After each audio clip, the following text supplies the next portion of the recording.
और अपने आसपास के लोगों को अनीमिया मुक्त कर सकते हैं, इसके बारे में हम बात करेंगे। तो आई एम श्योर आप बिल्कुल डायरी पेन लेकर के बैठे हैं और जो भी जानकारी आपको नई अच्छी लगती है उसको नोट जरूर करें। तो जैसे कि आप जानते हैं कि अनीमिया से हमारा बहुत बड़ा मिशन जुड़ा हुआ है, मिशन 15 करोड़। यानी हमें 15 करोड़ महिलाओं को अनीमिया से मुक्त करना है। बट वो हम तभी कर पाएंगे अगर हमारे पास में पूरी जानकारी है। तो हम शुरुआत करेंगे बेसिक से और हम बात करेंगे कि अनीमिया क्या है। तो जैसे कि आप जानते हैं कि जैसे ही हमारी बच्चियां 9, 10, 11, 12 साल की होती हैं तो उनके मासिक धर्म शुरू हो जाते हैं। और मासिक धर्म यानी कि हर महीने शरीर में से खून की कमी होती है। ये बिल्कुल प्राकृतिक है, नेचुरल है। और ये होना भी चाहिए क्योंकि ये प्रकृति जो है उनको माँ बनने के लिए तैयार कर रही है। तो जब मासिक धर्म शुरू होते हैं तो हर महीने जैसे मैंने आपको बताया कि खून की कमी होती है। तो ये देखा गया है कि हर मासिक धर्म के दौरान 30 ml से लेकर के 180 ml खून की कमी होती है शरीर में से। अब अगर हम किसी से बात करेंगे और उनको बोलेंगे 180 ml तो उनको नहीं समझ में आएगा। पर अगर हम उनको ये बोले कि हर महीने हमारी बच्चियां और महिलाओं के शरीर में से 3/4 ग्लास खून की कमी हो रही है तो उनको बहुत ही आश्चर्य होगा, वो बहुत ही जो है उनको शौक लगेगा कि हर महीने 3/4 ग्लास खून शरीर में से कम हो रहा है। अब आप जानते हैं कि खून के अंदर एक तत्व पाया जाता है जिसको हम कहते हैं हीमोग्लोबिन। और हीमोग्लोबिन जो है वो आयरन से बना हुआ प्रोटीन है। तो सिंपल सी बात है कि अगर खून कम हो रहा है हर महीने तो यानी हीमोग्लोबिन कम हो रहा है और यानी कि आयरन भी कम हो रहा है। तो ये जो है देखा गया है कि हर महीने 3 मिलीग्राम से लेकर के 50 मिलीग्राम आयरन शरीर में से कम हो रहा है। अब ये जो इतना आयरन जो शरीर में से कम हो रहा है, इसकी भरपाई करने के लिए हमारी महिलाओं और बच्चियों को रोज 1 किलो पालक उनको रोज खाना चाहिए, या 3 किलो चुकंदर उनको खाना चाहिए, या 800 ग्राम उबले हुए छोले खाने चाहिए, या 1.5 किलो किनवा खाना चाहिए। अब आप सब जानते हैं कि ये इतनी मात्रा में रोज खाना संभव नहीं है। ओके, तो इसीलिए हमारे घर की महिलाएं और बच्चियां जो है वो खून की कमी या आयरन की कमी या अनीमिया की शिकार हो रही है। अब अगर हम किसी से बात करेंगे तो वो हमें ये नहीं बताएंगे कि भाई हमें अनीमिया है या हमारे अंदर आयरन की कमी है। वो तो उनको पता भी नहीं है। बट अगर हम उनसे बात करते हैं, किसी से भी बात करते हैं, तो वो अक्सर लोग हमें अपनी समस्याएं बताते हैं। तो कौन सी समस्याएं वो हमें बताएंगे जिससे कि हम समझ सकें कि ये अनीमिया के लक्षण है और हम उनको सलाह दे सकें। तो जो है जिन भी लोगों से हम बात करते हैं तो अगर वो हमें बोलते हैं कि भाई उनके बाल झड़ते हैं तो इसका मतलब उनके अंदर खून की कमी हो सकती है। ओके, बाल झड़ना यानी अनीमिया का लक्षण है। अगर वो बोलते हैं कि भाई हमारी त्वचा बहुत रूखी सूखी बेजान है, बिल्कुल भी निखार नहीं है, तो ये अनीमिया का लक्षण है। और बहुत सारे लोग हैं जिनकी त्वचा बहुत पीली सी होती है, बिल्कुल भी निखार नहीं होता है। अगर लोग आपको बोलते हैं कि भाई हमारे मासिक धर्म अनियमित है, समय से नहीं आते हैं, कभी जल्दी आते हैं, कभी लेट आते हैं, अनीमिया का लक्षण है। कोई वो आपको बोल सकते हैं कि भाई हमारी आंखों के आगे अंधेरा छा जाता है, सांस लेने में दिक्कत होती है, सांस फूलता है, जैसे कि सब्जी से भरा थैला उठा लिया, सीढ़ियां चढ़ ली, थोड़ा सा तेज चल लिए तो सांस फूलने लगता है, चक्कर आते हैं अक्सर, सर दर्द होता है। ये सब अनीमिया के लक्षण है। इसके अलावा आप जानते हैं कि जैसे ही बच्चियों के मासिक धर्म शुरू होते हैं तो उनके शरीर में बदलाव आते हैं। ओके, ये बिल्कुल प्राकृतिक है। पर अगर हमारी बच्चियों के मासिक धर्म शुरू हो रहे हैं और अगर हम उनके पोषण का ध्यान नहीं रख रहे हैं तो उनका शारीरिक और उनके जो प्रजनन अंग है, सेक्सुअल ऑर्गन्स है, उनका विकास सही से नहीं होगा। तो ये बात हमें आगे जो छोटी बच्चियां उनके माता पिता से हमें ये बताना चाहिए कि अगर अभी से हमने अपनी बच्चियों का ध्यान नहीं रखा तो उनका शारीरिक और सेक्सुअल ऑर्गन्स का विकास सही से नहीं होगा, जिसकी वजह से आगे चल करके उनके वैवाहिक जीवन में दिक्कतें आएँगी, उनके माँ बनने में दिक्कतें आएँगी। और अगर वो माँ बन भी गई तो पूरी गर्भावस्था में बहुत सारी जटिलताएँ, बहुत सारे कॉम्प्लिकेशंस होंगी। तो ये बहुत ही इम्पोर्टेंट पॉइंट है जो कि हमें उनको बताना चाहिए। इसके अलावा और ये सब क्यों हो रहा है? अनीमिया की वजह से, खून की कमी की वजह से। इसके अलावा बहुत लोग आपको बताएँगे कि भई हमें कमज़ोरी, थकान, चिड़चिड़ाहट महसूस होती है या छाती में दर्द होता है, सीढ़ियाँ चढ़ने या तेज चलने, दौड़ने में पैरों में ऐंठन होती है, भूख अच्छे से नहीं लगती है, हाथों पैरों में अक्सर सूजन आती रहती है, नाखून जल्दी टूट रहे हैं, बार-बार बीमार हो रहे हैं, लंबाई ठीक से नहीं बढ़ रही है, ये सब अनीमिया के लक्षण हैं। इसके अलावा आपको बहुत लोग ये भी बताएँगे कि उनके और जो मैंने आपको बताया कि जो महिलाएँ जो है उनको माँ बनने में दिक्कत हो सकती है और अगर वो माँ बनेंगी भी तो बहुत सारी जटिलताएँ होंगी। तो अनीमिया की वजह से जो जटिलताएँ हैं, ना केवल उनके अंदर देखी जाएँगी बल्कि उनके बच्चे में भी देखी जाएँगी। तो बच्चे में क्या समस्या होएगी? बच्चे का विकास अच्छे से नहीं होगा, बच्चे का समय से पहले जन्म हो सकता है। आप सब जानते हैं कि अगर किसी बच्चे का जन्म 9 महीने से पहले हो, 7वें 8वें महीने में हो, तो उस बच्चे के साथ में कोई ना कोई समस्या होगी ही। बच्चे का जन्म के समय वजन कम होगा, ऑक्सीजन नहीं मिलेगी बच्चे को, तो और जिसकी और आप ऑक्सीजन कितनी जीवनदायी है ये हम सब जानते हैं। तो आप देख रहे हो कि माँ के अंदर खून की कमी है, तो उसकी वजह से बच्चे में बहुत सारी प्रॉब्लम्स होंगी और अनीमिया की वजह से माँ के अंदर भी बहुत समस्याएँ होंगी। जैसे कि माँ के अंदर इन्फेक्शंस का खतरा बढ़ जाएगा, डिलीवरी के दौरान बहुत ज़्यादा खून की हानि होगी, जो कि ना केवल जिसके लिए ना केवल उनकी जान को खतरा है, बल्कि बच्चे की जान को भी खतरा है। उनको बहुत कमज़ोरी, थकान महसूस होगी और उनका ब्लड प्रेशर भी बढ़ जाएगा। प्री एक्लेम्पसिया यानी ब्लड प्रेशर, तो ब्लड प्रेशर भी बढ़ जाएगा जिसकी वजह से ना केवल अगेन उनकी जान को खतरा है, बल्कि बच्चे की जान को खतरा है। तो आप सब देख रहे हैं कि खून की कमी या अनीमिया की वजह से इतनी सारी समस्याएं हो सकती हैं।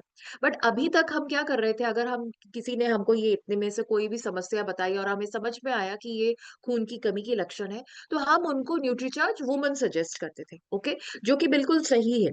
बट अब हमें जो है उनको समग्र तरीके से सलाह देनी है, होलिस्टिक सलाह देनी है, जिससे कि उनकी समस्या जो है वो पूरी तरह से उनको उसका समाधान मिले।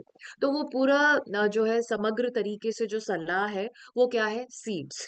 तो सीड्स जो है ये एक मंत्र है जिसको हमें फॉलो करना है। तो सीड्स का मतलब क्या है? सीड्स की आप स्पेलिंग लिख ले, SEEDS, ओके। तो स्लीप, एस का मतलब होता है स्लीप, स्लीप यानी नींद, ओके। फिर ई का मतलब होता है एक्सरसाइज यानी व्यायाम। एक और ई है उसका मतलब है इमोशनल हेल्थ यानी भावनात्मक स्वास्थ्य। डी का मतलब है डाइट यानी आहार और एस का मतलब है सप्लीमेंट्स, ओके। तो अब अगर किसी को अनीमिया है, अगर आपको पता चला कि भाई उनके अंदर ये सारे लक्षण है, तो आपको इनके माध्यम से ये सारी उनको सलाह देनी है। अब आप कहेंगे कि भाई जब उनको खून की कमी है, उनके मासिक धर्म अनियमित है या अक्सर सर दर्द चक्कर आ रहे हैं या जो भी मैंने आपको ये इतनी सारी समस्याएं बताई, तो उसके लिए हमें उनको ये sleep, exercise, emotional health, diet ये सब हमें क्यों बताना है? डायरेक्टली सप्लीमेंट्स क्यों नहीं बताने? तो इसका बहुत बड़ा कारण है। तो सबसे पहले हम स्लीप के बारे में बात करते हैं, नींद के बारे में बात करते हैं। आप सब जानते हैं कि नींद हमारे लिए बहुत ज़्यादा ज़रूरी है।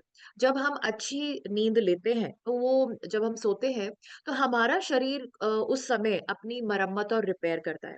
तो अगर हमें अच्छी नींद नहीं आती है, तो हमारे शरीर को जो है रिपेयर करने का जो है समय नहीं मिल पाता है और जो हमारी समस्या है वो और ज़्यादा गंभीर हो सकती है। तो जो भी महिलाएँ और बच्चियाँ जिनको आपको अनीमिया के लक्षण दिखाई देते हैं, आपको उनको अच्छी गहरी नींद लेने की सलाह देनी है। तो आपको उनको बताना है कि आपको रात में कम से कम 8 घंटे की गहरी नींद लेनी चाहिए। अच्छी गहरी नींद का मतलब है जब रात में सोए तो सुबह ही उठना चाहिए। ये नहीं कि पूरी रात हम करवट बदल रहे हैं, बार-बार उठ करके पानी पी रहे हैं या हम बाथरूम जा रहे हैं। नो, इसको हम अच्छी नींद नहीं कहते हैं, ओके? तो आपको उनको बताना है कि भई कम से कम 8 घंटे की अच्छी गहरी नींद लेनी चाहिए ताकि आपके शरीर को रिपेयर, मरम्मत का समय मिले और जो आपकी अनीमिया से जो समस्या है उससे आपको अच्छी राहत मिले। और अच्छी नींद लेने के लिए सोने से सोने खाने और सोने के बीच में 2.5 से 3 घंटे का अंतर होना चाहिए। सोने से 1 आधे घंटे पहले आपको पानी नहीं पीना चाहिए और पूरे दिन एक्टिव रहना चाहिए। तो ये कुछ टिप्स हैं जो कि आप उनको दे सकते हैं अच्छी नींद के लिए। फिर इसके अलावा आप उनको बता सकते हैं कि भई आपको नेक्स्ट है एक्सरसाइज। व्यायाम करना बहुत ज़रूरी है स्वस्थ शरीर के लिए। तो आपको उनको बताना है कि भई कम से कम 30 मिनट तक रोज़ वॉक करें, टहलें, धूप में बैठें, सुबह शाम की धूप में रहना अच्छे वो है। और इसके अलावा आप कपालभाति प्राणायाम करें, जो कि जिससे आपके शरीर के अंदर ज़्यादा ऑक्सीजन जाएगी और ज़्यादा ऑक्सीजन जाएगी तो वो जो है अनीमिया में लाभदायक है। तो इस तरह से आप उनको ये टिप्स आप उनको बता सकते हैं। नेक्स्ट है इमोशनल हेल्थ या भावनात्मक स्वास्थ्य। तो अगर हम शारीरिक रूप से परेशान होते हैं, तो हम मानसिक रूप से भी परेशान होते हैं, ओके? आई एम श्योर आप सब जानते हैं कि जैसे सपोज़ करिए अगर हमारे पेट में दर्द है, तो ऐसा नहीं है कि हम खुश हैं, नो, पेट में दर्द है तो हम परेशान होंगे, ओके? बट अगर हम मानसिक रूप से मजबूत है, मानसिक रूप से जो है हम मन खुश है, मन शांत है, तो हमारी जो शारीरिक समस्या है उसको हम बेहतर तरीके से हैंडल कर पाएँगे। तो हमें अपने मन को शांत रखना है, तो मन को शांत करने के लिए बहुत सारी चीज़ें हम कर सकते हैं। जैसे कि अगर गुस्सा आ रहा है, कोई किसी बात पे निराशा हो रही है, कोई मन मुताबिक चीज़ नहीं हो रही है हमारी, तो ऐसा नहीं कि उसी के बारे में सोच-सोच के उसको और बड़ा कर लें और अपने मन को और अशांत कर लें। बट अगर हम वॉक कर लें, लंबी गहरी साँस ले लें, तो हमारा मन शांत होगा और हमें उस समस्या का समाधान भी जो है सही रूप से दिखाई देगा। तो मन को शांत करने के लिए जो भी संभव है वो करें। अच्छे दोस्तों से बातचीत करें, किसी से बात करते हैं तो मन हल्का होता है। सोच समझ करके बात करें, एकदम से रिस्पॉन्ड ना करें, रिएक्ट ना करें, रिस्पॉन्ड करें रादर। तो इस तरह से हम करते हैं तो मन शांत रहता है। तो ये नेक्स्ट जो है इमोशनल हेल्थ। नेक्स्ट है डाइट, ये तो बहुत ही इम्पोर्टेंट है। आप सब जानते हैं कि हमारा 70% स्वास्थ्य इसके ऊपर निर्भर करता है कि हम क्या खा रहे हैं या क्या नहीं खा रहे हैं। तो अगर किसी के अंदर खून की कमी है, अनीमिया है, तो आपको उनको सलाह देनी है, कभी पालक, चुकंदर, गाजर इसका ज़्यादा इस्तेमाल करें। और अभी सर्दियाँ है, तो ये तो बहुत आसानी से उपलब्ध है, तो आप इनको इसका इसका सेवन करने के लिए बोलें या जूस बनाकर लेने के लिए बोलें। दोपहर और रात के खाने के बाद में गुड़ खाने को बोलें थोड़ा-सा। नींबू के रस को बढ़ाएँ, इसको आप अपने दाल के अंदर, सब्जी के अंदर, सलाद के ऊपर डाल सकते हैं, नहीं तो सिंपल पानी के अंदर भी नींबू मिला कर के पिएँ, ये अनीमिया में लाभदायक है। जैसे पालक, कड़ी पत्ता, ब्रोकोली, टमाटर, गाजर, चुकंदर, लौकी, तुरई, टिंडा, शिमला मिर्च ये बहुत अच्छे हैं अनीमिया के लिए, तो ये लेने के लिए बोले। और अनीमिया में देसी घी, घी जो है वो बहुत लाभदायक है। तो कच्चा घी स्पेशली लेना चाहिए। तो जैसे कि हम दाल सब्जी के ऊपर से घी डाल लेते हैं या खिचड़ी के ऊपर घी डाल लेते हैं, तो ये वाला घी जो है हमें इस्तेमाल करना चाहिए। अंजीर, किशमिश, अखरोट, बादाम इसको आप ले सकते हैं।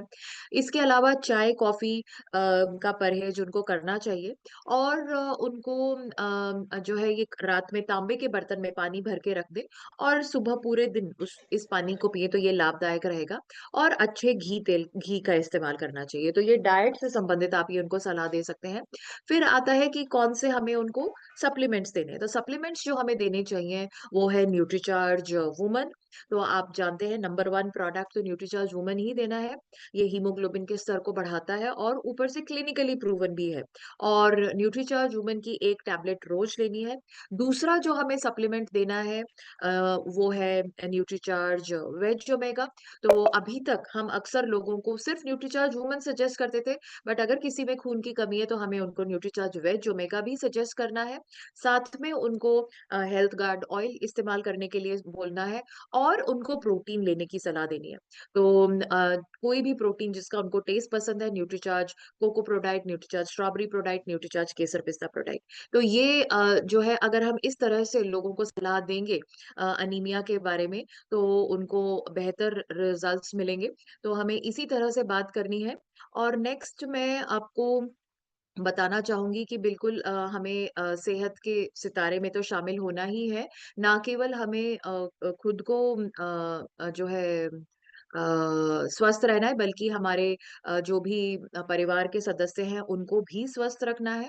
और नेक्स्ट मैं चाहूँगी कि हमें हमारी टीम के जो नए साथी हैं, उनको आप रोज़ सुबह हमारा जो ई-लर्निंग का सेशन होता है उसमें आप शामिल कराएँ ताकि वो जो है रोज एक नए प्रोडक्ट के बारे में सीख सके।